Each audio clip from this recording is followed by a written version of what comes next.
cameras are flashing everywhere. Ganyan kasikat ang isang Kate Marasigan. Lahat ng mga lugar sa international ay napuntahan niya na at kinuha siya bilang isang model o isang ambassadress ng mga kilalang mga produkto. She's a goddess. Ika nga ng mga nakararami mula sa ibang bansa. At hindi naman sila nagkakamali. I want to go back to the Philippines. Yan ang sagot niya sa press con pang-international na naging kontrobersyal sa nakararami sa Pilipinas. Kasi kailanman, hindi pa nakakauwi ng bansa ang dalaga at palagi na lang itong nasa ibang bansa. I miss my country. I miss my family there. Like, I wanted to just take a break for 2 years. Dagdag ni Kate sa media. But how about your career? Well, I can do something about that though. It's not like I'm the only model in the world. I may be famous and popular to everyone, but hey, I just want to take a glimpse back to my country and family. I want to spend some more time there. Ngiting sagot niya na siya namang dinumog ng mga klase-klaseng mga reporter at journalist. Nahinto na ang mga tanong matapos ng 2 oras. Marami pa kasing gagawin ng dalaga at fully booked siya sa araw na yon. Tapos, nag-host pa siya ng press con para ipaalam lang sa lahat na kung mawawala man siya saglit, alam na ng mga ito kung nasan siya. Modeling, hosting at shooting ang mga naging trabaho ni Kate sa New York. Kaya naman pinangakuan niya ang sarili na huli na muna yon dahil gusto niya na talagang bumalik ng Pilipinas. Namimiss niya na ang kanyang pamilya. Maging ang mga kaibigan niyang tunay at nanatili sa tabi niya. Kahit pa man hindi sila pisikal na nagkikita. Ba't mo ginawa yun, Bes? Nai-stress na tanong ng kaibigan niya si Lovie. Ito ang tunay niyang kaibigan na hindi siya iniwan matapos ang insidente noon na napahiya si Kate. Nagkibit-balikat naman siya sa harap ng monitor. Tinitigan niya lang ang kanyang kaibigan at napapaisip din siya kung bakit. Dahil alam niyang hindi lang basta-basta namimiss niya ang Pilipinas. Gusto niyang bumalik para sa isang bagay. Napasinghap naman ang kanyang kaibigan na si Lovie nang may napagtanto. Oh my God! Don't tell me you're coming back for revenge. Diyos ko kang babae ka. Hindi mo na sila matitinag dahil hindi na sila matunog. Umirap naman si Kate. As if I let them be silent all the time. At saka hindi I need to give them the taste of their own medicine. Kahit pa man ilang taon na ang lumipas, presko pa rin ang sugat sa akin na parang kahapon lang nangyari ang lahat. Hindi ko basta-basta makakalimutan yun. Nagmarka na yun sa akin Kaya ito ngayon ang resulta. Matagal ko nang pinaghirapan ng pagpapapayat ha. Tumango naman din ang kaibigan niya bilang pagsang-ayon. Hindi naman din kasi siya masisisi kung naroon pa rin sa loob niya ang kagustuhang maghigante. She made an effort to transform herself from being XXL size to being sexy. Kailan naman nauwi mo niyan? Tanong ni Lovie. Napaisip naman si Kate. Saka tumingin sa kanyang kalendaryo. Probably Friday. Sagot niya na tinanguan naman ni Lovie. Ang tawag nila hindi nagtagal dahil may klase pa ang kaibigan niya. Siya lang naman ang pansamantalang tumigil dahil hindi pa niya kaya ang lahat.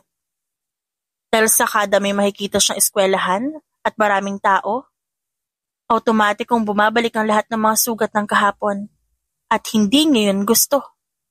Gusto niya nang matapos ito. She wanted closure. Isang madugong closure. Sumapit ang Biyernes. Nakarating na siya ng Pilipinas. As usual, sa first class ang kanyang upuan. At nang palabas na siya, marami ang nakakakilala sa kanya mga Pinoy din. Sino ba namang hindi?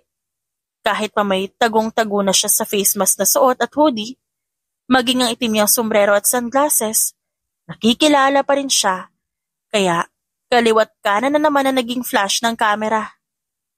Gladly, people who knew her still guided her. Laking pasalamat niya sa mga tumulong sa kanyang makahinga at tuluyang makalabas, dala-dala ang kanyang mga bagahe. Napag-isip-isip niyang tama talaga na umuwi siya. Pero minsan kapag ganito ang sitwasyon, nagiging hassle ang lahat. Isa siyang international model at literal na mababaliw ang lahat ng mga makakakita sa kanya. Lovey! Sigaw niya sa pangalan ng kaibigang kararating lang din. May dala itong minivan kaya otomatiko na sa kanyang binuksan ang likurang bahagi ng sasakyan upang doon nilagay ang mga maleta niya. Bumaba na rin naman ang kaibigan niya at tinulungan siya. Bigat naman itong mga dala mo. Sana pinabalikbayan box mo na lang itong iba. Natawa din naman siya sa reklamo ng kaibigan. Gusto naman din kasi ni Kate na hindi na malayo sa kanya ang mga gusto niyang dalhin.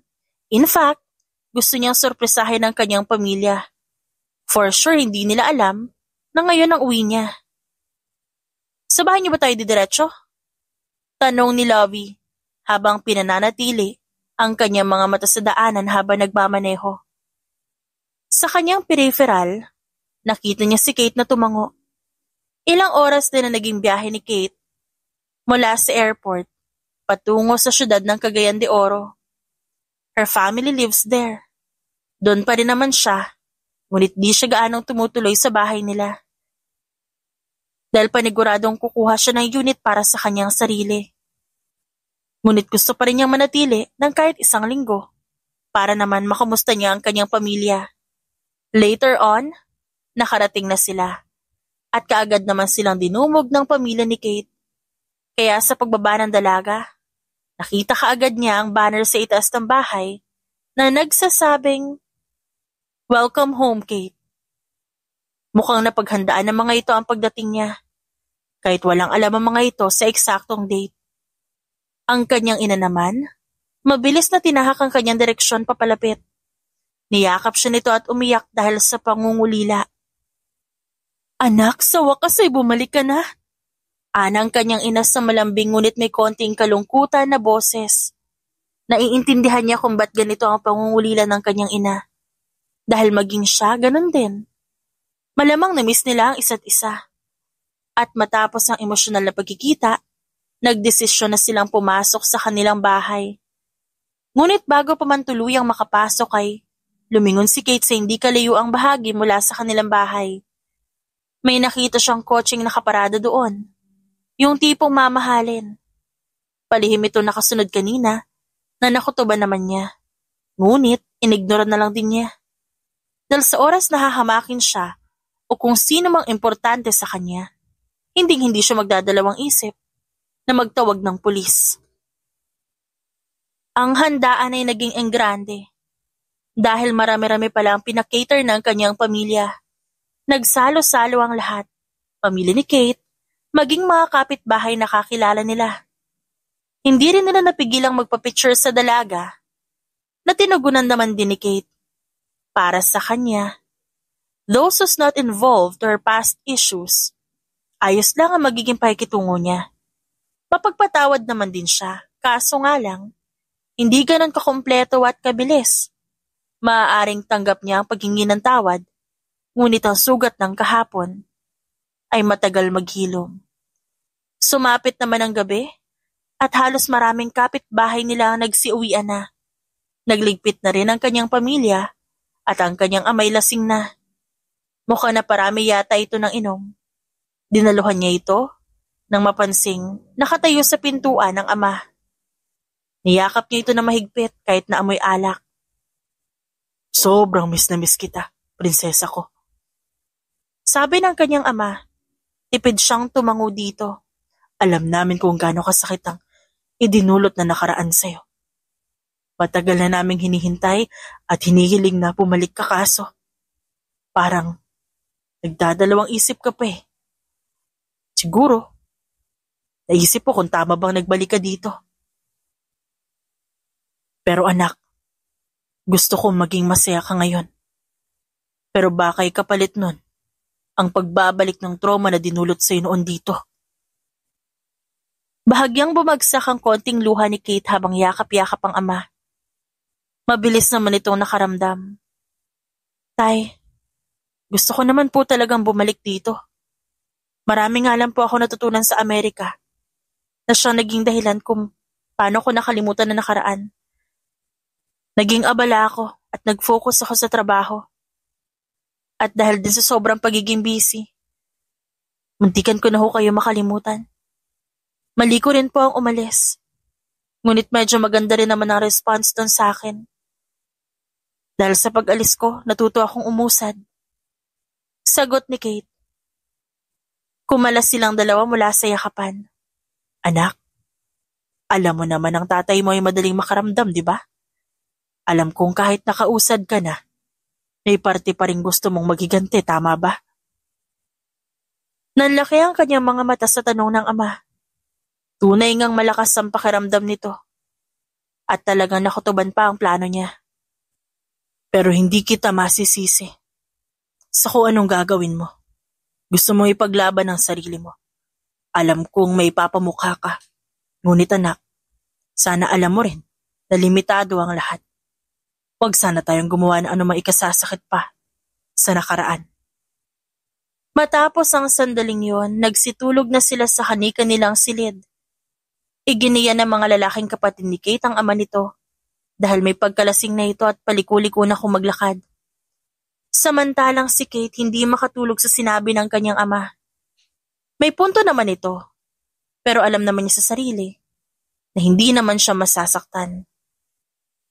Siya mismo ang gagawa ng patibong na kung saan mahuhulog at kakagat ang mga kalaban niya. Kinaumagahan, inobserbahan ni Kate ang paligid niya. Ngunit gano'n na lang ang gulat niya nang makita ang kaparehong sasakyan mula kahapon na naroon pa rin sa saktong pinagparkingan nito. Naguguluhan siya sa kung anong meron. Kaya naglakas loob siyang maglakad palapit doon. Ngunit bago pa man siya tuluyang makalapit, siya namang pagharurot ng takbo ng sasakyan. Na-curious siya at nanatili sa isip niya ang nangyari. Naging palaisipan pa yun sa kanya. Hindi niya kabisado ang plaka nito. Ngunit alam niya ang kulay at hulma ng sasakyan. Dark gray sedan yun. Kaya naman kaagad siyang nagtanong-tanong sa nakapaligid sa kanya. Ha? Sedan? Hindi, bakit? Pabalik na tanong sa kanya ng kapatid niyang lalaki nang magtanong siya patungkol sa sasakyan. Baka naman sa kapitbahay lang natin iyon. Sambit ng kanyang ina na medyo, hindi naman niya pinaniwalaan. Kung sa kapitbahay lang naman natin, ba't agad na humarurot paalis? Ni hindi man lang nag-abala makapag eye to eye sa akin? O kaya binati ako? O kaya kinausap ako? Sino naman din kasi may kapag eye to eye sa prinsesa ko? Tanong ng kanyang ama na hindi na mapigilang sumabat. Napailing na lang si Kate. Wala nang makakatulong sa kanya sa pamilya nila. Ang daming mga rebat. Kaya wala siyang magawa kundi ang maghintay na lang ng panahon kung saan may isipan nilang tama nga ang sinasabi niya patungkol sa sasakyan na yon. Aber, ba't mo naman ako pinatawag? Yan ang bungad na tanong ng kararating lang na si Lovie. Nag-excuse pa ang kaibigan niya sa pinagtatrabahuhan nito para lang dayuhin siya sa bahay nila. Nakapamewang ito, nakagaya lang din kay Kate. Ngumuso naman si Kate habang patuloy na tinititigan ng parte kung nasa ng sedan kanina. Nag-iisip pa siya kung babalik pa ba yun o hindi na. Hindi pwedeng magkaroon siya ng stalker ng bigla na lang dahil lang sa nakabalik siya ng Pilipinas. Dahil kapag nagkataon na may talagang tatanggapin niya na ang alok na magulang niyang magtawag ng pulis kung sakali mang may mangyayari sa kanila o di kaya kahit sa kanya lang. Pakiramdam ko talaga may nakasunod sa akin . Sinubukan ko lapitan kanina dahil nakasidan. Sabi nila mama at papa, baka raw sa kapitbahay. Ngunit di naman ako naniniwala. Kung kapitbahay lang, bakit humarurot ng takbo na makalapit na ako? Ano yun? Napangiwi naman din si Lovie upang iwasang matawa. Baka naman kapitbahay niyo lang talaga. Syudad pa rin naman tong CDO, no? Maraming gumagamit ng ganyang sasakyan. Ba't naman ino-overthink po pa yon? At baka may trabaho siya kaya umalis agad. Nagkibit balikat na lang si Kate sa sinabi ng kaibigan. May kung ano sa kanyang dibdib, na kinikiliti siya upang paniwalain na baka kapitbahay lang pero napapailing talaga siya. Isang malaking kasinungalingan ng bagay na yon. Disappointed siyang bumuntong hininga dahil parang wala na siyang magagawa. Lahat na lang pinaniniwalaan na talagang maaaring kapitbahay lang nila yon. Siguro, sasabayan niya na lang muna ang trip ng kanyang pamilya. Siguro, kung iisipin niya ang kapitbahay nga nila yon, baka mawala na sa kanya yung gumugulo sa isip niya. Ilang linggo na ang lumipas, susulpot lilitaw, ang madilim na kulay abong sedan sa parehong spot kung saan nakita ito ni Kate. Doon na siya nag-alala. Kaya naman hindi na siya nag-atubili pang mag-book ng isang unit sa syudad na medyo malayo-layo sa kanila. Magpapanggap siya at idadamay niya ang buong pamilya niya. Ma, pa, magbubook na po ako ng unit dito lang sa syudad. Yung medyo malayo-layo. Para hindi ko na kailangan pang maging dagdag dito sa bahay abala. Nakahalugip-kip na sabi niya sa kanyang pamilya. Nakaharap niya ngayon sa pagkainan. Bakit? Dahil pa rin ba yan sa nakikita mong kotse? Tanong ng kapatid niya. Tumango naman siya dito. Di kung ganun, tatawag tayo ng pulis. Agad nanlaki ang mga mata ni Kate. Mabilis na tinampal ang braso ng kapatid. Sira, hindi pwede. Bakit hindi? Paano nga kung killer yan? Paano kung... Agad niyang sinapak ang kapatid nang sumabat ito. Anong pinagsasabi yung killer? Di sana kung killer, unang gabi ko palang sana rito, patay na tayong lahat. Pero hello? Aniya. Tumango naman ang lahat ng miyembro ng pamilya bilang pagsang-ayon. Kung ganun, kailan ba ang alis mo, anak? Napaisip-isip si Kate. Nakapag-book na siya. Kailangan niya na lang pumunta doon. Bukas po. Bukas ng hapon. Sagot niya. Lahat sila concerned sa sitwasyon ng babae. Tila ba'y napag-isip-isip din nilang marahil totoo ang kinukwento nito patungkol sa nakita nitong sasakyan. Kaya naman, yun din ang nasa isip nila hanggang sa makatulog. Kinabukasan, nagpasya na lang na ilabas ni Kate ang 2 maleta kung saan naroon ang kagamitan niya. At iyong mga nakalimutan niyang ilabas na mga pasalubong, siya namang pinamahagi niya sa pamilya. May inilaan din siya para sa kanyang kaibigan. Kaya naman na sumapit ang hapon, akmang aalis na sana siya nang pumasok ang kanyang ina na may dalang sobre. Nanggaling kasi ang kanyang ina sa labas para magbahagi ng tsokolating dinala ni Kate. Ano po yan? Tanong niya nang makita ang agaw pansin na puting sobre. Nagkibit balikat naman ang kanyang ina. Ewan ko ba, anak? Hindi ko pa nabubuksan. Pero nakita ko nakapangalan sa'yo. May inaasahan ka bang darating na sulat? Kumunot ang kanyang noo at umiling. Kanino naman kaya galing to? Tanong niya sa isip. Inabot niya sa kanyang ina ang puting sobre at dali-daling binuksan to upang makita ang sulat. An invitation to be a liposuction ambassadress. Binasa niya ang kabuuan ng sulat hanggang sa makita niya ang pamilyar na pangalan sa ibabang bahagi nito. Harry Alcantara. Aniya. Yun ang pangalan na nakasulat doon. Agad nang dilim ang kanyang paningin. Gumapang ang masamang isipin sa kanya isipan nang mapagtantong isa ito sa mga nagtraidor sa kanya noon. At mukhang mapapaaga nga yata ang pagtatagumpay niya. Kalaban na ang lumalapit sa kanya. Sa isiping yon, napangisi na lang si Kate. Ngayon pa lang, may nakahanda na siyang plano. At tama lang din na kumuha siya ng unit na malayo sa kanila. Nang sa gayon hindi malaman ng kanyang pamilya ang kanyang plano. Maghanda na lahat ng kalaban ko. Dahil wala akong ititira.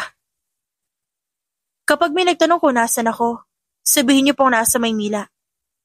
Habilin pa niya bago siya tuluyang makaalis. Bakit? Basta po, para walang manggulo sa inyo kung yan ay isasagot niyo. Yumakap muna siya sa kanyang ina. At na makalabas, sinilip niya ang sedan ko naroon, ngunit wala. Isang Himalayon. Magiging maganda ang pagtakas niya ngayong araw. Si Lovie pa rin na nagmamaneho patungo sa kanyang unit. Alam mo na ba ang lahat na lakarin? Tanong sa kanya ng kaibigan, habang ang mga matay nasa daan pa rin. Oo, wala nga ako ititira eh. Alam ko na yan. They broke me so hard that it scarred me. Ngayon, ako naman na magbibigay sa kanilang lahat ng sakit sa ulo at trauma. I will make sure that it will scar them like how it was done to me. Ani Kate, at alam mo ba? Ano?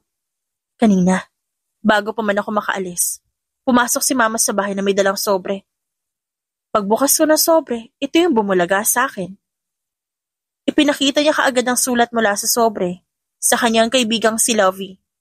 At ganoon na lang din ang pagkagulat nito nang mabasa ang pangalan sa ibabang parte ng sulat. God! Harry Alcantara? That guy?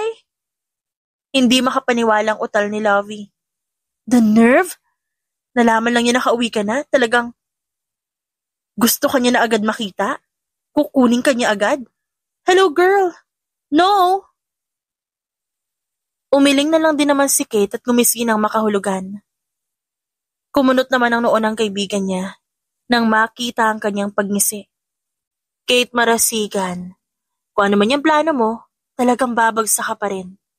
Hindi mo ba alam na isa siya sa mga hot topic ngayon? At bakit?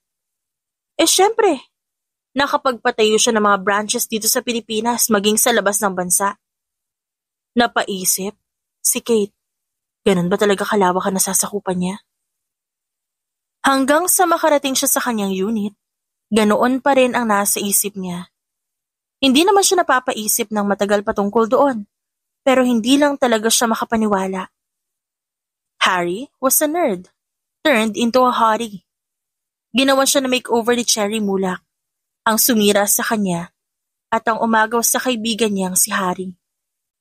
Hanggang sa sumapit ang gabi at si Kate lang din ang naiwan mag-isa sa kanyang unit. Dahil nagpaalam na si Lovie upang bumalik din sa lugar nito. Dahil may trabaho pa ito kinabukasan. Sumapit ang kinabukasan. Handa na si Kate sa gagawin niya. She will close this deal with Harry. Hindi pa nga siya sigurado kung saan i-close ang deal. Kung dito ba sa CDO o sa Maynila. Pero tumawag muna siya sa kanyang pamilya para ipaalam na may lakad siya. At siguro hindi pa makakauwi masyado sa kanila. Ngunit magagawa niya naman makauwi kapag ayos na ang lahat. Pinayuhan naman siya ng mga ito na mag-ingat.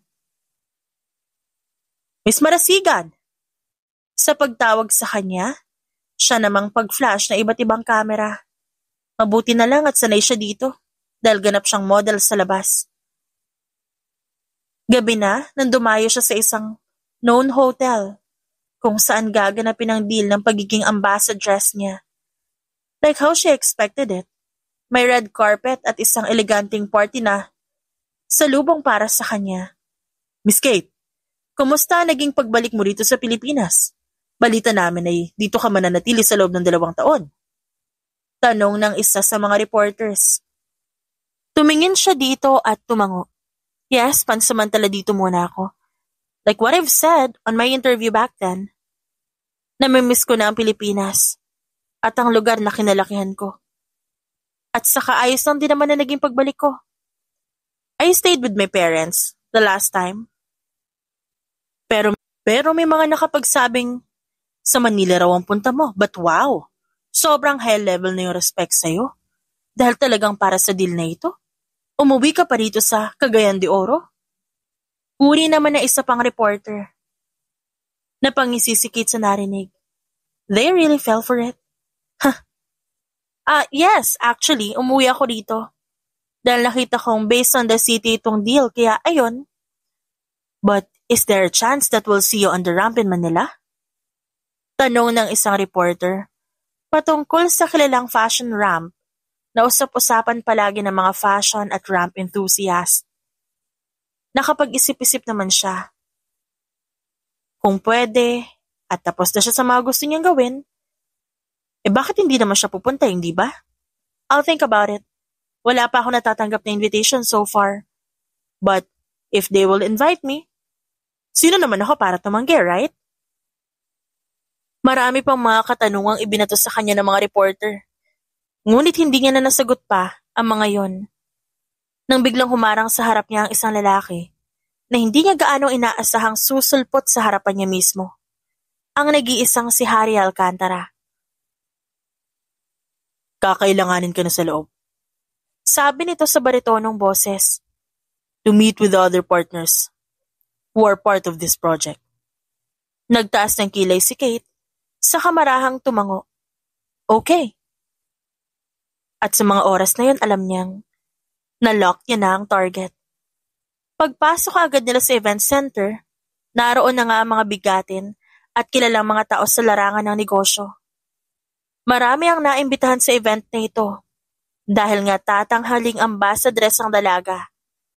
Napalunok naman agad siya dahil kahit ang totoo kilala niya ang mga yon, hanggang articles lang naman yon na nababasa niya at hindi pa talaga nakikita ang mga ito ng personal. Kinakabahan siya, ngunit hindi niya yun pinakita sa mga kasama niya ngayon. Lalo na ang lalaki na nakahawak pa sa kanyang bewang para igiya siya. Napatingin naman sa kanya ang kasamang si Harry. Malaki na ang pinagbago nito. Nakatingin ito sa kanilang dinadaanan, kaya malaya siyang kilatisin ang hulma ng binata. Pareho pa rin ang kakapalan ng kilay nito. Ang mga mata nito, kahit pa-nerd ito noon, agaw pansin dahil sa kakaibang kulay. Matangos ang ilong nito na namana sa amang foreigner. Halos lahat, pareho pa rin kung paano niya ito nakita noon. Ngunit mas tumingkad ang kagapuhan nito nang makitang dipin na nitong panga. Pababa sa Adam's apple nito, dagdag pa ang buhok na naka-bun style ang pagkakatali. Para tuloy itong Diyos ng mga Griego. Gusto niyang magmura dahil maging siya nagugupuhan sa lalaki. Gusto sanang tanungin ni Kate kung anong meron at bakit parang Diyos ang aura nito sa gwapuhan. Pero naisip niya na hindi lang naman siya ang pwedeng magkaroon ng makeover. Siyempre pati rin ang lalaki na dati super nerdy. Teka nga, did he invite me over to become an ambassadress of his business because he thought I did a lipo? Huminto sa paglalakad si Kate sa isiping yon. Napatingin din naman si Harry sa kanya. Malamig ang mga mata nito, pero nakitaan pa rin niya na may pakaito sa rason ng pagtigil niya. Did you invite me? Dahil akala mo nagpalipo ako? Tanong niya sa lalaki. Nagtaas ng kilay si Harry upang salubungin ang tanong niya. Bakit? Didn't you do it in a foreign country? Napasinghap siya at sarkastikong tumawa. Saka muling tinignan ng binata, mata sa mata. Excuse me, Mr. Alcantara. Natural itong lahat. If you thought that I did, well, I'm sorry. Hindi ako produkto ng lipo. I did my best to achieve this body. Nag-ehersisyo ako ng seryoso dahil alam kong ito ang tama.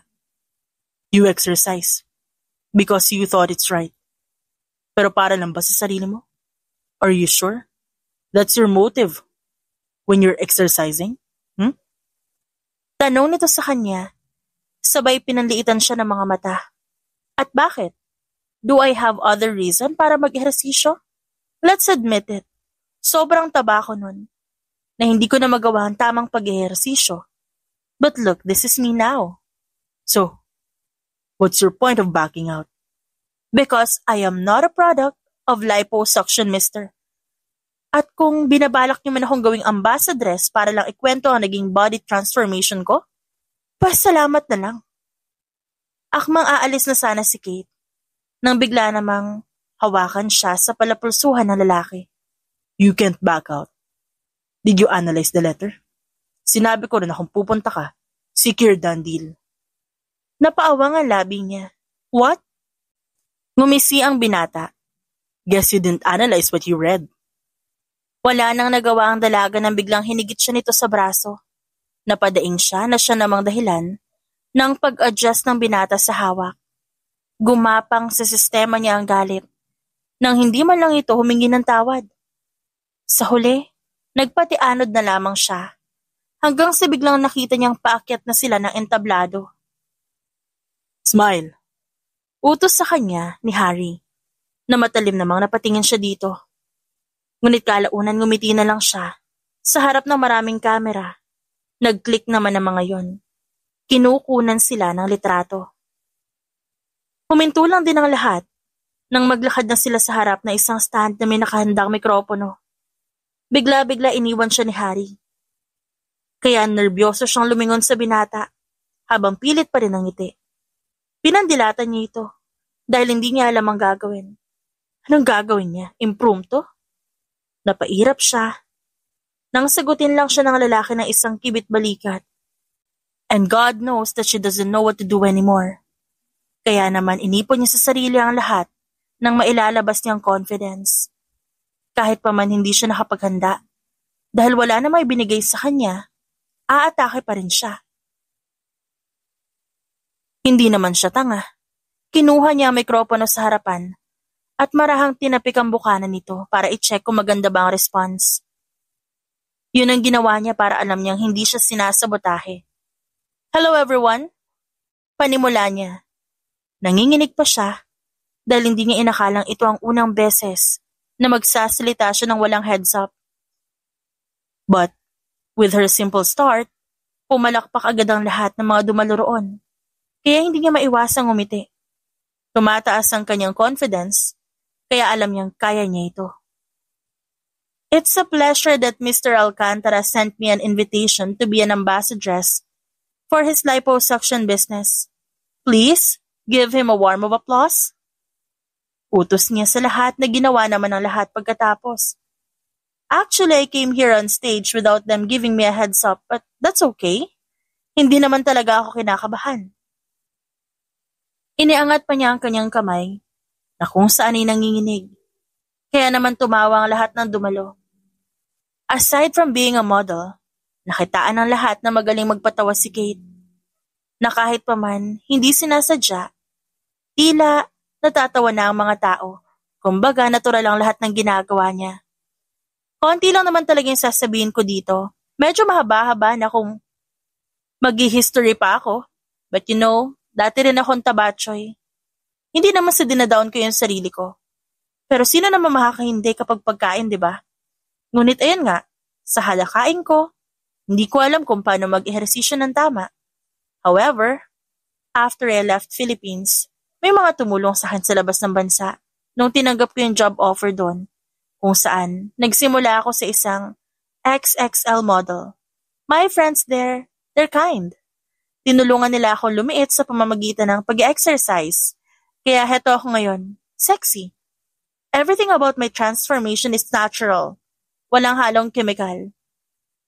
Pero talagang nag-evolve lahat, no? I mean, look. Wala pa masyadong lipo noon. Pero ngayon, may mga ganitong option na. At kahit sinong gustong magpalit ng katawan, dahil marahil nakakaranas ng bullying, or what, they can have this chance. Tumingin si Kate sa binata na ngayon. May halo ng concern sa ekspresyon nito. Matapos ang speech na yon, nagpalakpakan ng lahat. Pinuri ng mga ito si Kate dahil hindi nila alam na naging mataba pala ito noon. Nakipag-socialize din siya sa mga lumapit sa kanya. But what made her left in awe, naroon lahat ng kinaiinisan niya. Palim siyang napangisi. Hi ladies! Yan kaagad ang bati niya nang makalapit siya sa mga dalagang parte ng trauma niya noon. Nang bumaling lahat sa kanya, napanganga naman ang mga ito. Kate Marasigan here. Just checking on you all. Maarte niyang sabi sa mga babae. Ngunit ang mga mata ng mga ito, agad na nakabaling sa kanya. Samantala ang tingin niya, nakatitig lamang sa isang dalaga, si Cherry Mulak. Ang dating queen bee na siyang rason kung bakit niya dinanas ang impyerno sa dating eskwelahan. Napanganga si Cherry. Ngunit kaagad naman itong nakabawi. Plastic itong umiti. Saka dinaluhan siya at nakipagbesuhan. Sa loob-loob ni Kate, gusto niyang sabunutan ng babae o di kaya patayin. Kumusta ka na, Kate? Tanong ng ibang dalaga. Feeling close pa ito ngayon. Malamang alam na ng mga ito na sikat siya, kaya ganun na lang ang turing sa kanya. Paano kung di siya naging sikat? Ganito pa rin kaya ang turing nila sa kanya? I'm okay. I'm exercising. And I'm sexy now. Kayo, ganun pa rin ba? Sarkastiko niyang sabi na ikinatigil naman ng mga dalaga. Nawala ang ngiti ng mga ito sa sinabi ni Kate. Ngunit naagaw naman ang pansin nilang lahat nang may magsalita sa stage. Dala ang isang wine glass na may lamang champagne. May ngiti pa ang matandang lalaki sa labi. Mukhang may iaanunsyo. At kung ano man yun, gusto ka agad malaman ni Kate para alam niya kung gaano kalaki ang ibabagsak ng mga kalaban. Everyone, maraming salamat sa pagdalo sa event na ito. I didn't know that Harry would host an event like this. And to Miss Marasigan, thanks for accepting this invitation. However, hindi lang naman yun ang laman ng party. Kaya naman inaanyayahan ko ang dalawang tao, my son and Cherry. Napatingin agad si Kate kay Cherry na ngayon ay nakangiti sa gilid niya habang nasa entablado ang atensyon. This girl probably knows what's up. Kaya naman nakinig lang siya at pinanood niyang umakyat ng stage ang dalawang tao. Ngunit hindi naman maalis-alis ng dalaga ang kanyang paningin kay Harry na ngayon, nasa kanya ang tingin. Pinagtaasan niya lang ito ng kilay. Malamig ang mga mata nito at tila walang pake sa kung ano ang mga sinasabi na nakapaligid dahil si Kate lang ang tinitignan nito. These two are the heir of the business. At ang party na ito, magiging engagement party ng dalawa. Pag-aanunsyo na matanda na siya namang pinalakpakan ng nakararami, maliban kay Kate. Wow, engagement party. Arranged marriage pa lang dalawang ito. Pero makatingin sa akin parang, ako pa yung gustong angkinin. Ani Kate sa sarili, habang nakatingin pa rin kay Harry. Naglalaban sila ng titigan. Ganun na lang ang pagtawa ni Kate nang makauwi siya sa kanyang unit. Her plan is wild. Hindi pa niya alam kung kailan idadry run ngunit alam niya ang takdang panahon at magagawa niya rin yun. Wala siyang ititira. Kahit pa man na gusto niyang hindi na lang isali ang mga kaibigan ni Cherry. Dahil si Cherry naman ang may pinakamalalang ginawa sa kanya noon at napakalaki ng atraso nito sa kanya. Ngunit sa bandang huli, napagdesisyonan niyang idadamay niya na ang lahat. Kaya naman, sa isang buwan, naka-dinner date niya na ang ilan sa mga lalaki na mga kaibigan ni Cherry. Lahat naman kasi madaling matukso. Kaya wala ni isa ang hindi tinanggap ang alok niya. Maging ang asawa ng isang kaibigan ni Cherry. It's not that bad. Kung inagawan siya ni Cherry noon, aagawan niya rin to pabalik. Hindi naman niya itatali sa kanya ang mga lalaki. Paiikutin niya lang sa kanyang palad. At pagkatapos pagsawaan, itatrato niya na lang na parang mga basura, na parang walang saysay. Napaiyak na rin niya lahat ang mga kaibigan ng babaeng kinaiinisan niya. Isang lalaki na lang ang natitira, ang pinaka-iniingatan ni Cherry. Siguro, isip bata kung iisipin ang pakikipag-agawan. Ngunit hindi naman kasi tipo ni Kate ang hindi patikim sa kanila kung anong napagdaanan niya mula sa mga ito. Kahit sa paraang paunti-unti lang. Nasa club siya at nakainom. She was a bit tipsy nang may humawak sa palapulsuhan niya. Lasing siyang nagangat ng tingin sa kung sinong humawak sa kanya at gano'n na lang ang kanyang gulat nang makita ang malalamig na mga mata ni Harry. What are you doing here? Tanong niya dito. That question should be asked to you. Anong ginagawa mo dito? Nakikipagkita ka na naman sa mga lalaki? Pang-aakusa ni Harry na mabilis niyang tinawanan. What? Pwede ba? Hindi pa nila schedule kaya ako na lang muna. Gusto ko mapag-isa. Dahil ang dugyot ko atang magiganti. Higante? Umiismid na tanong ni Harry. Pinanlisikan niya ng mata ang lalaki. Minumura niya ito sa isip. Hindi na lamang siya nagsalita pero labis-labis ang galit na pinapakita ng kanyang ekspresyon. Bakit ka maghihiganti? Dahil tinraitor niyo ako. Lahat kayo. Sinira niyo ako. Doon na tumakas ang luha ni Kate sa kanyang mga mata. Agad naman itong pinalis ng binata gamit ang daliri nito. Hindi kita sinira. Malambing ang boses ni Harry, na siya ay kinagulat ni Kate. Napaawang ang labi niya, ngunit agad naman siyang nakabawi. You did. If I did, sorry. Paanong sorry? Napakalit naman ang sorry mo. Sirang-sira na ako noon pa. Ngayon lang ako nakabawi. At deserve ko ang kaligayahang ito. Are you really happy? Doon napahinto si Kate. Yes, I am. Sinserong sagot ang gusto ko marinig, Kate. Ayoko ng kasinungalingan mo. Napasinghal naman si Kate. Wow naman. Makapagsabi ka ng ganyan parang ang linis mo. Baka nakalimutan mo nagsinungaling ka rin. Sinabi mong hindi mo ako iiwan dahil magkaibigan tayo noon pero anong ginawa mo? Nung sobra-sobra ako nagdusa sa mga pinaggagawa nila Cherry. Umalis ka. Iniwan mo ako, di ba? Ano? Anong gusto mong isipin ko? Na umalis ka lang? Na nag-CR ka lang? Hello, ilang oras akong nakulong dun sa cubicle na basang-basa dahil sinabuyan nila ako ng tubig na siyang pinaglinisan ng mop. I was out there cold. Kung di pa siguro ako narinig ng janitor na umiiyak, malamang namatay na ako sa lamig doon. Pero nasan ka? Nasan ka? Nasan yung pangako mo? Wala, di ba? Wala. Nanginginig na saad ni Kate. At sa kwentong yun ni Kate, nakaramdam naman ng pagkaawa si Harry.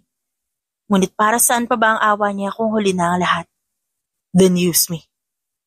Alok ng binata na siyang mas lalong nagpagulat sa kanya. Ano? I said use me. Hindi naman talaga ako mahal ni Cherry. Ginagamit lang nila ako.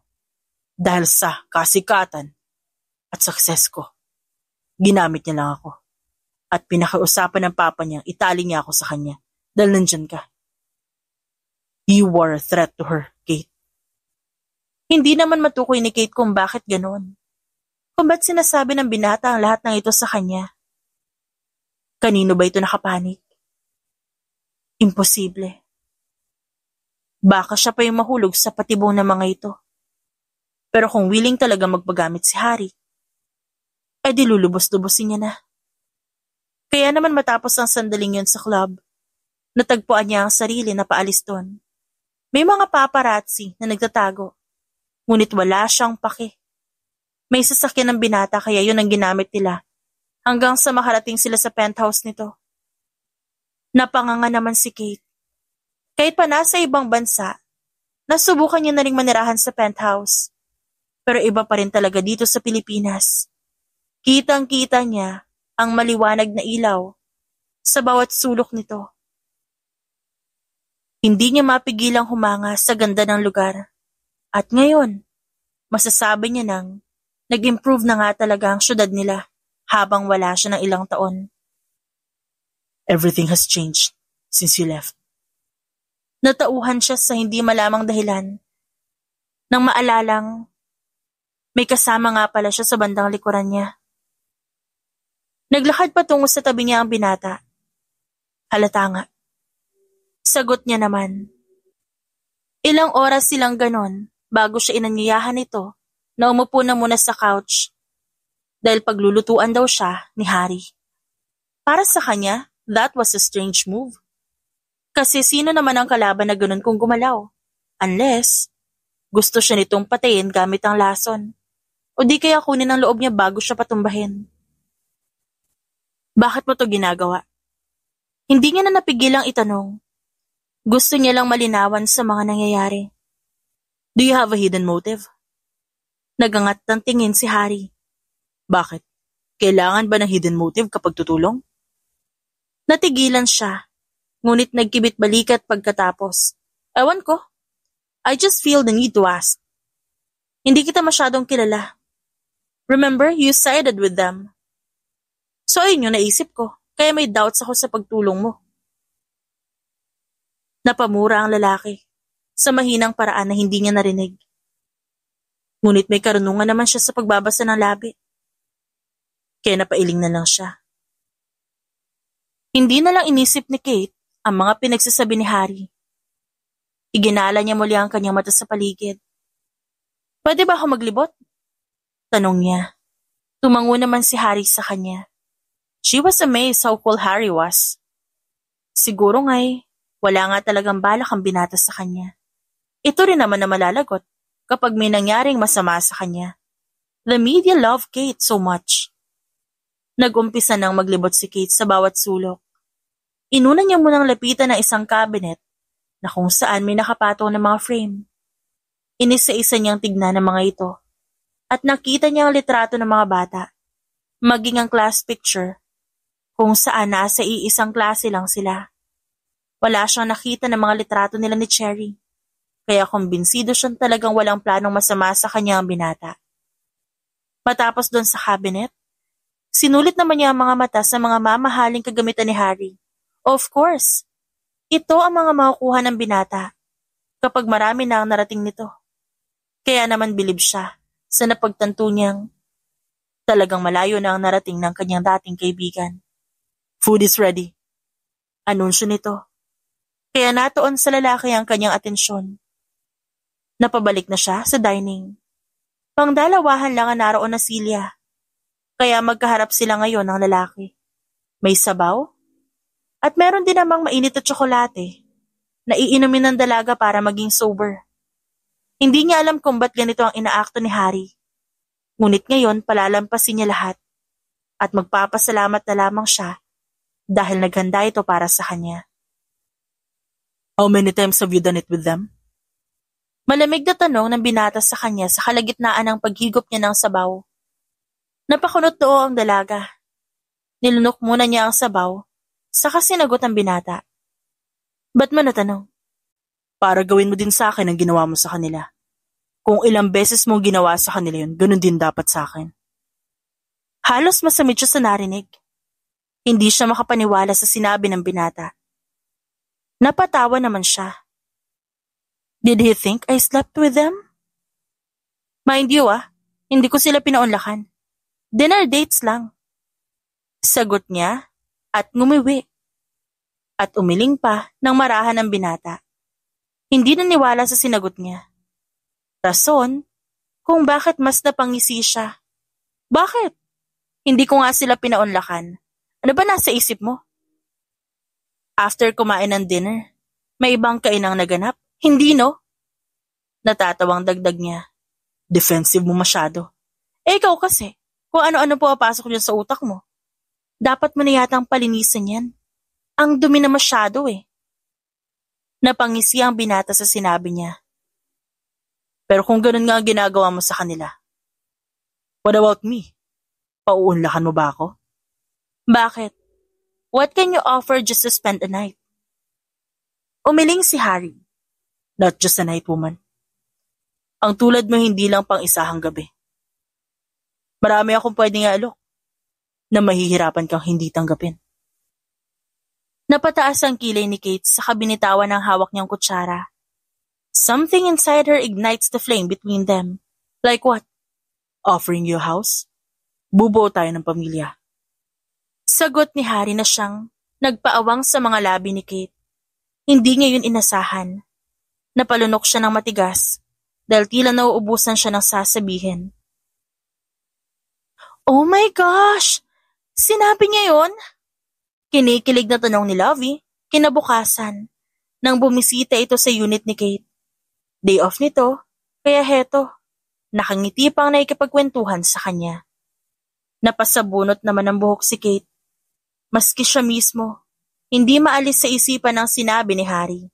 Mukhang hindi lang yata sa pisikal na anyo nagbago ang lalaki, kundi pati na rin ang ugali nito at ang mga choice of words nito.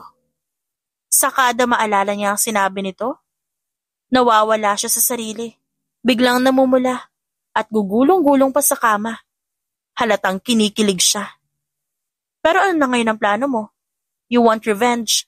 Pero yung ginawa mo sa mga asawa ng mga kaibigan ni Cherry, hindi naman yung revenge. Parang ginawa mo lang ang sarili mo na kabit. Ani Lovey. Napaupo naman si Kate. Excuse me? At least napaiyak ko yung mga babaeng yun, no?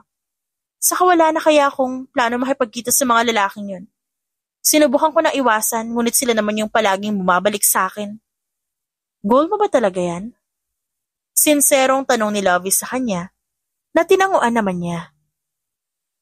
Oo, noon pa man, nung sinaktan nila ako. Naging goal ko nang pabagsakin sila at ipadama sa kanila yung sakit.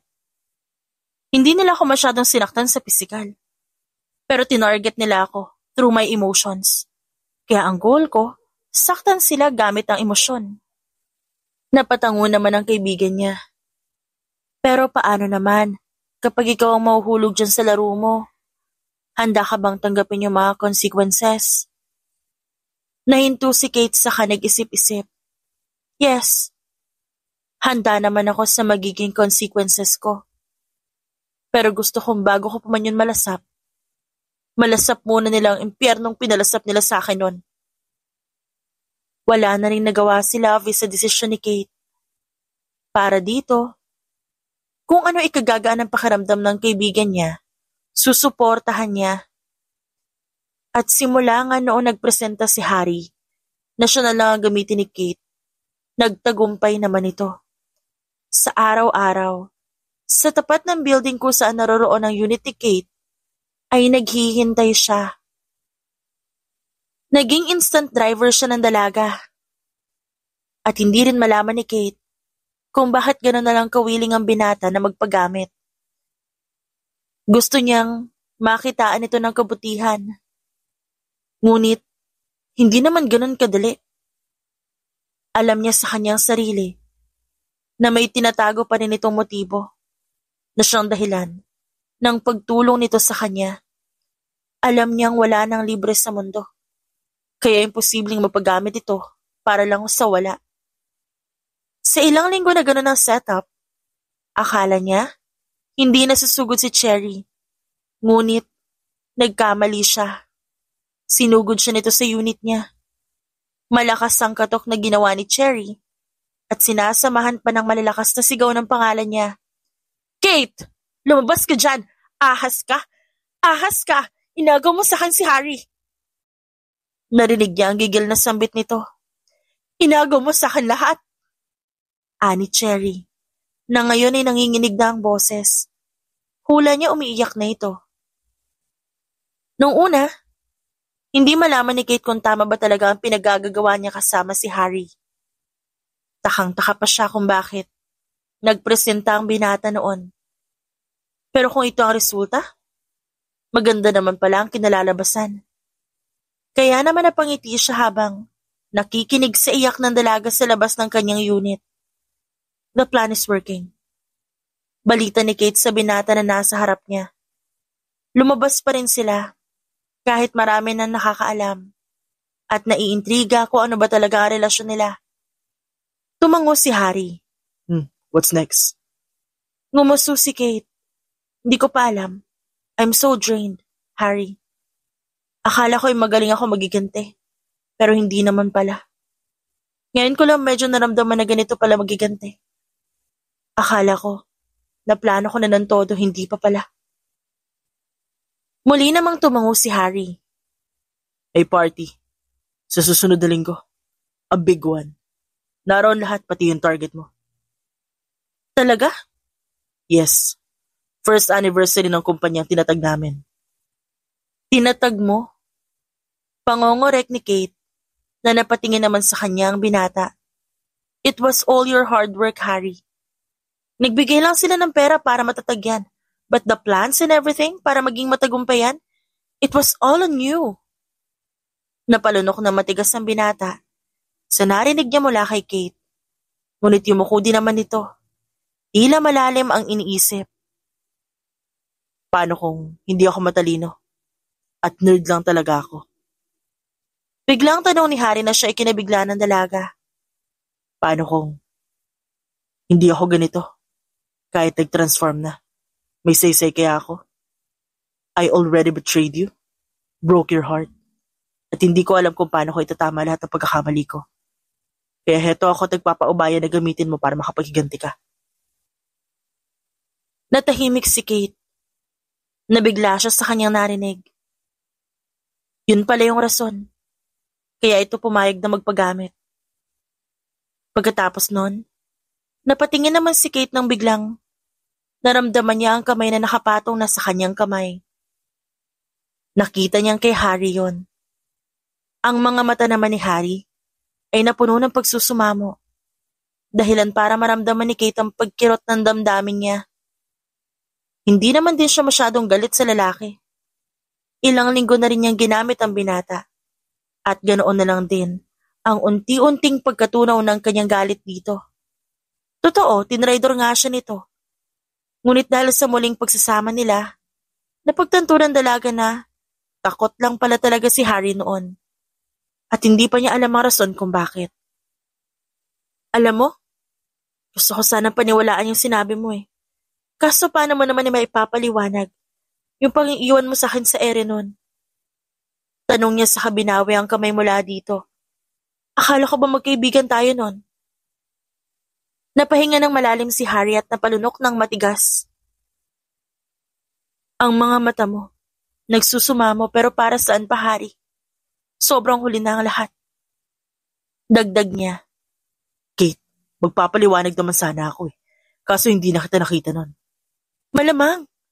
Sinong tanga ang mananatili at maghihintay pa sa eksplanasyon kung sirang-sira na nga ako? Nasaktan ako nun, Harry. Ani Kate, na siyang naging agaw pansin sa resto kung nasan sila ngayon. Anong gagawin ko? Iisipin ko bang, magpapaliwanag si Harry kaya hihintayin ko siya. Hindi ganun yun, Harry. Pero alam mo, umasa pa rin naman ako eh. Nababalikan mo ako. Natutulungan mo ako. I was bullied hard. Hindi na ako nagpadala doon. They threatened me, Kate. Alam kong binubuli ka nun at hindi ako bulag para hindi makita yon. Kaya wala ako doon kasi kinausap ko ang mga magulang nila. Nakiusap ako na kung pwede tigilan na nila yung ginagawa nila sa'yo. You don't deserve that. Walang tao ang deserve na makaranas ng ganong sitwasyon.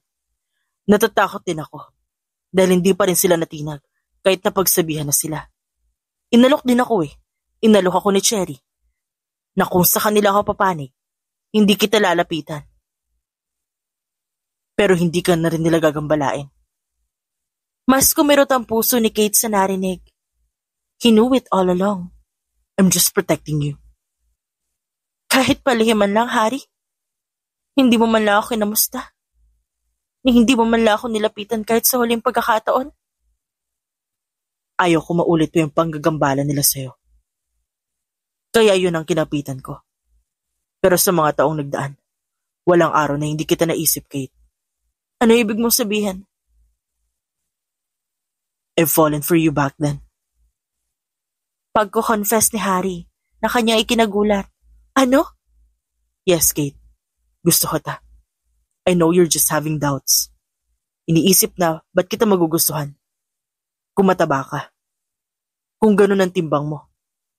Pero hindi naman yun ang dahilan ko eh. Gusto kita. I like your personality. Bago ka pa man tuluyang umalis. Gustong gusto ko na yung mga ngiti mo. At ayokong tuluyang mawala yung ngiti sa labi mo dahil lang sa pinagagagawa nila Cherry. I love you since then. Don't joke around, Harry. Huwag mo kong paandaran ng patibong mo. Tumawa ng sarkastiko ang lalaki. Think all you want. Believe what you want to believe. Pero hindi pa rin magbabago na nahulog na ako sa'yo. Kahit pa man payat ka na ngayon, you're still the woman that I liked before. Payat ka man o hindi. Hindi naman doon nasusukat yung pagmamahal ko sa'yo eh. I fell hard for you, Kate. And I fell harder now. Napaawang ang bibig ni Kate. Everything felt so strange nang makauwi na sila matapos nun. na hindi na magawa ni Kate ang maayos sa pagpapaalam. It was disrespectful. Pero hihingi na lang siya ng pasensya kapag magkikita silang muli. Marami lang talagang pumapasok sa isip niya. Masyadong imposible ang lahat. Paano ba siya magugustuhan noon ni Harry kung sobrang taba niya? She was twice his size. Nawala lang din ang kanyang malalim na pag-iisip nang biglang mag-vibrate ang kanyang phone. Binasa niya ang nasa screen at nakita ang pangalan ni Harry doon. Tuluyan niyang binuksan ito at binasa ang kabuuan ng mensahe. Please don't doubt my feelings. I'm sincere about you. I hope you accept it with all your heart. Napalunok si Kate. Tila nararamdaman niyang parang sinasabi pa rin talaga ito ng binata sa kanyang harapan. Wala siyang mahanap na salita na siyang susuporta sa kanya. Days passed by. Hindi na rin muna nagparamdam sa kanya si Harry. Siguro, inisip din ng binata na parang sobra pa sa sobra ang mga iisipin ng dalaga, kaya hindi na muna siya nagparamdam.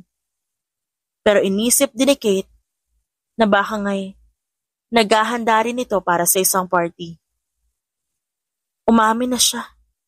Sabi ni Kate kay Lovie, nasa cafeteria sila ngayon dahil nagaya si Lovie. Sagot na rin kasi nito ang iinumin nilang beverages, kaya sumama siya. Ano ulit yon? Paniniguro ng kanyang kaibigan. Umamin siya. Nasimula daw noon gusto niya ako. Hindi ko nga alam kung dapat ko ba yung maramdaman. Ang dami kong iniisip. Hindi ko alam kung tama yon. Baka niloloko niya lang ako. Ewan ko ba, dumadagdag pa yung pag-amin niya eh. Talaga? Gusto ko niya? Muling tanong ni Lovie. Natinanguan naman ni Kate. Bakla ka, kinikilig ako. So, ano naman yung sinagot mo? Sinabihan mo bang gusto mo rin siya? Umiling si Kate na siya namang inusuhan ni Lovie. Hindi. Bakit hindi? Best naman. That's Harry Alcantara. Yung may gusto sa'yo at hawak-hawak mo na siya sa leeg. Kaya bakit ka pa humihindi? Well, hindi ko lang naman kasi masikmura lahat. O siguro iba lang yung naging takbo ng panahon. Maniniwala ako. Kaso hindi Lovie eh. Ang sarap kasi maniwala kasi ganun pala yung nararamdaman niya para sa akin nun. Pero paano ko naman iisipin totoo yun ngayon? Baka sa mukha ni Lovie ang pagkadismaya. Hindi dahil sa... Hindi sinabihan ni Kate na gusto rin ito si Harry. Ngunit dahil may punto ang kaibigan niya. Sa dinami-rami ng problemang hinaharap niya at hindi pa halos nakakagante, hindi lubusang matukoy ni Kate kung alin ang totoo sa hindi. What about Cherry? How about her? Balita ko ngayon nasa labas siya ng unit mo. Hindi mo man lang pinagbuksan. That's right. Hindi ko siya pinagbuksan. Nag-hysterical eh. Nakakasuka nga lang isipin na kung gaano siya ka-iskandalosa nung high school, ganun pa rin siya hanggang ngayon. Mukhang di na nga nagbago, walang character development. Kung ang mga kaibigan niya nagmamakaawa sa akin na wag ko naggambalahin ang buhay nila, hindi ko pa nakita nagmakaawa si Cherry. All she did was shout and freak out. Sinasabing ilabas ko raw si Harry. Kahit wala naman yun sa unit ko. Pero paano siya nakapunta sa unit mo? Tanong ni Lovie at inilingan naman ni Kate. Di ko alam. Basta mahalaga, hindi siya nakapasok sa unit ko. At alam mo ba, nakapasok na ako sa penthouse ni Harry. Bumilog ang labi nito at nanlaki ng bahagyaang mata sa gulat. I think hindi mo pa yun nakukwento sa akin. You're right again, hindi pa. Kaya nagsimula na siya magkwento tungkol sa nangyari sa penthouse ni Harry. Hindi naman maiwasang kiligin ni Lovie habang nagkukwento siya. Ngunit sa kalagitnaan ng kanilang kwentuhan, siya namang pagpasok ng dalawang taong hindi niya inaasahan. Sina Cherry at Harry. Nahinto pa si Cherry nang makita si Kate sa hindi kalayuan. Nagkaroon ng tensyon sa pagitan nila na agad na halata ni Lovie. Hindi ko alam. na pwede palang magpapasok ng ahas sa cafe na to? Natatawang parinig ni Cherry nang inisihan naman ni Kate. Nagulat pa ito dahil wala lang sa kanya ang parinig nito. Pero tinuloy pa rin niya ang pagiging kontrabida. Hindi ko alam na pwede rin pala magpapasok ng eskandalosang halimaw dito sa cafe. Just wow! May diin pang sabi ni Kate. Lalaban siya. Kung ganito ito, hindi siya papayag na magpaapi. How does fame speak to you? Gumanda ka lang, kumapal na yung mukha mo para patulan ng fiancé ko? Tumawa si Kate. Really? O baka threatened ka lang? You know, your friends begged to me and kneeled in front of me para lang tigilan ko na ang partner nila at para tigilan din ako ng partner nila. Paano kaya kung ikaw naman? How's that sound? Kung noon ako pa yung nagmamakaawa, kating-kati naman ako ngayong panoorin kang magmakaawa. Pang-aasar niya sa babae. You witch! Tingin mo magmamakaawa ako sa'yo? Huh! Harry was already tied to me. Ano pang say-say ng pagmamakaawa ko kung saan hindi naman siya uuwi? Umirap si Kate. Oh yeah?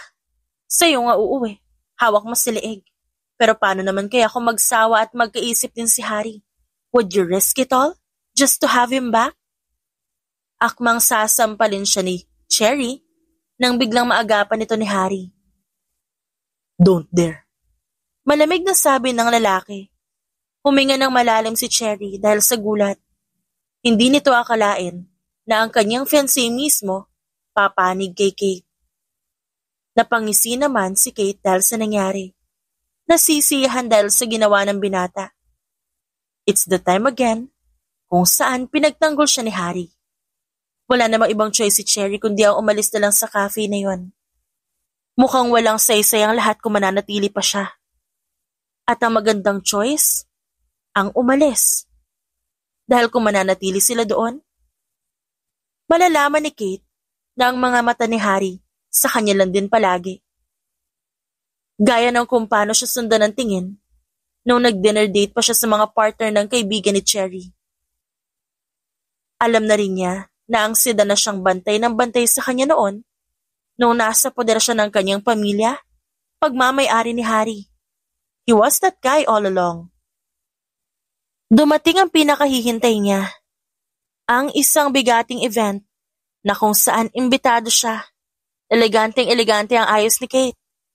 Mukhang walang binabalak ngunit may plano.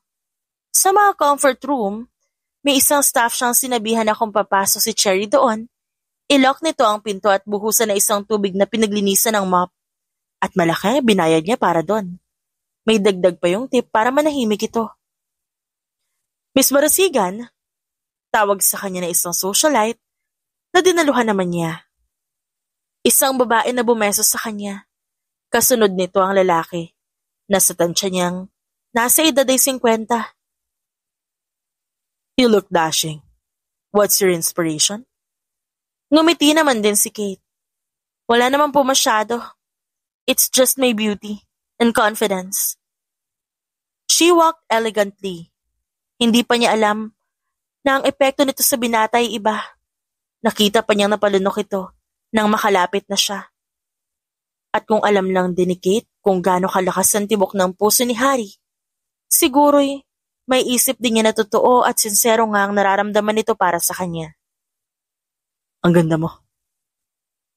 Papuri ng lalaki sa kanya, kaya ngumiti siya ng matamis. Ang gwapo mo rin. And thanks for inviting me over. Tumango naman si Harry. You're always welcome.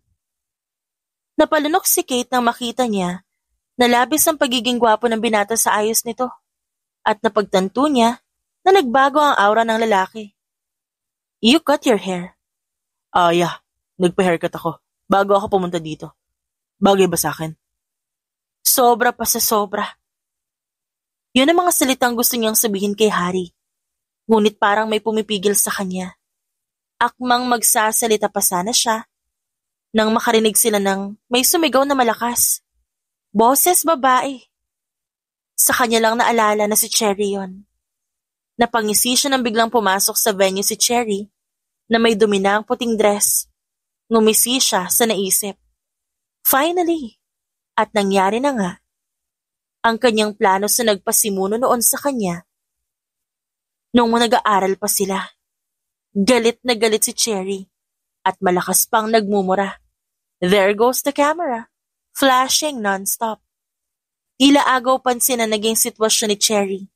Lahat ng atensyon nasa babae. What did you do? Tanong ni Harry sa kalmadong tono. Just giving her the taste of her own medicine. Deserve niya yan eh. Not like this, Kate. Napalingon si Kate sa binata. What do you mean not like this? Patas lang ang nangyari ngayon sa nangyari sa akin noon, Harry. They did the same thing to me back then. Kaya bakit hindi ko gawin sa kanila pabalik? The medias are here. So ano gusto mong gawin ko? Palabasin ko lahat ng mga media? Baka nakakalimutan mo na mas napahiya pa ako noon dahil sa mga printed pictures na nagkalat sa hallway. I was there. Kitang-kita na yung bra ko doon. Pasalamat kasi Cherry. Wala namang mas nakakahiya dyan. But, no buts, Harry. Now I know. Hindi ka nga talaga sincere sa feelings mo. You confessed. Pero iba naman pala yung iisipin mo sa huli. It's still Cherry. So I'm done here. Nagawa ko na yung gusto kong gawin kaya maiwan na kita dito. Akmang aalis na sana si Kate. Nang biglang hablutin ni Cherry ang buhok niya at kinaladkad siya patungong stage. You witch! Alam kong ikaw nasa likod nito. You will pay for this! Napadaing si Kate. Nang bigla siyang ibagsak ni Cherry sa gitna ng stage. Pinagsasampal siya kalaunan na inawat naman ng mga umakyat na tao roon. Umakyat din ang ama nito. What's the meaning of this? Maautoridad na tanong ng ama ni Cherry. Why are you being so scandalous? Sinisigawan nito ang anak nitong hinihingal. Habang matalim pa rin na tinititigan si Kate. Because of her, she's a witch. Siya may pakana ng lahat ng to. At paano ka naman nakakasiguro, ha? It's because you just did what your trauma did to you. At sino nasa likod ng trauma na yun? Hindi ba't ikaw at ang mga alipores mo? Gigil na sigaw ni Kate na siya namang naging agaw pansin para sa media. Ano? Natahimik ka? Nakagat mo yung dila mo? Anong sense ng pasigaw-sigaw mong yan? Kung ikaw lang din naman pala ang pasimuno ng lahat. Hinihingal niyang dagdag sa sinabi kay Cherry. Pasensya na sir. Pasensya ho. Dahil alam ko sa sarili kong hindi ako gagawa ng ganyang kalokohan kung walang atraso sa kanyang anak niyong magaling. But look, yung anak niyo nagdulot sa akin ng malaking trauma. To the point na kailangan ko huminto sa pag-aaral. Dahil sa traumang dinulot niya sa akin. Dahil doon nagalit ako. Ang sama ng tingin sa akin ng mga tao nun sa school.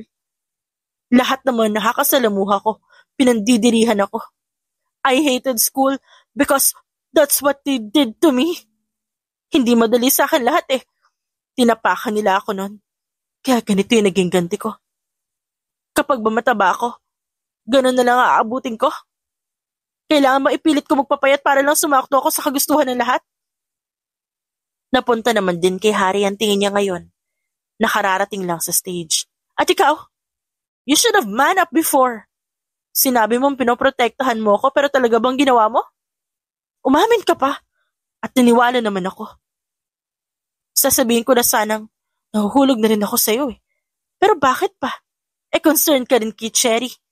Na inakala kong hindi kasi ako naman talaga yung gusto mo makasama. Yun ang sabi mo. I wish you're man enough to realize that action speaks louder than words you spoke.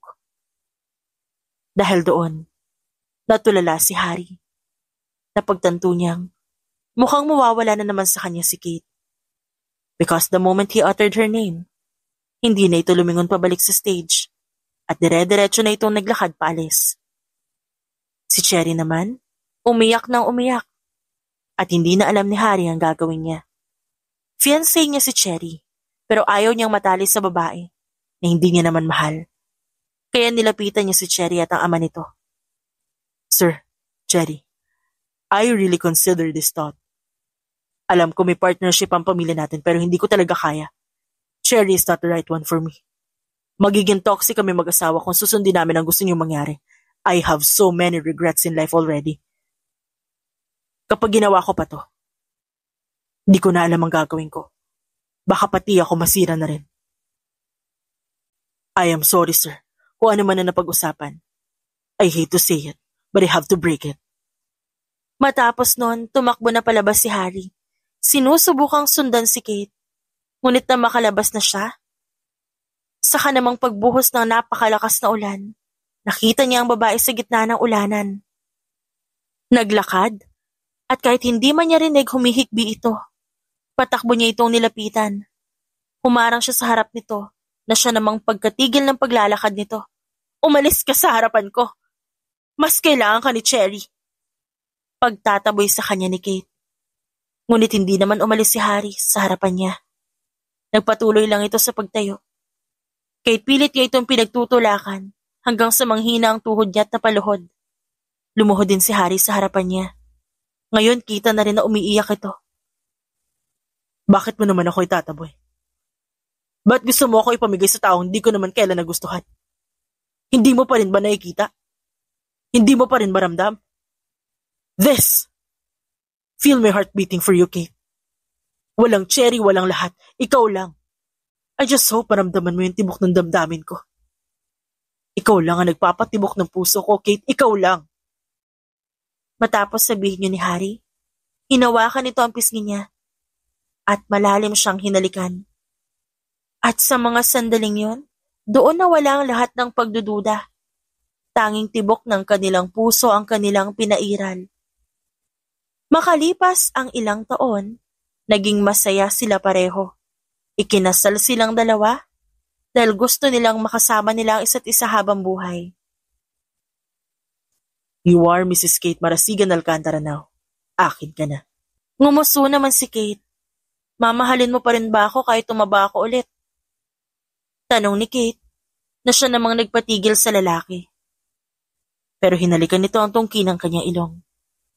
Ako pa magiging rason ng pagtaba mo. At saka oo naman. Kahit ano ka pa mahal kita. At mamahalin kita araw-araw. Walang sukat ang pagmamahal.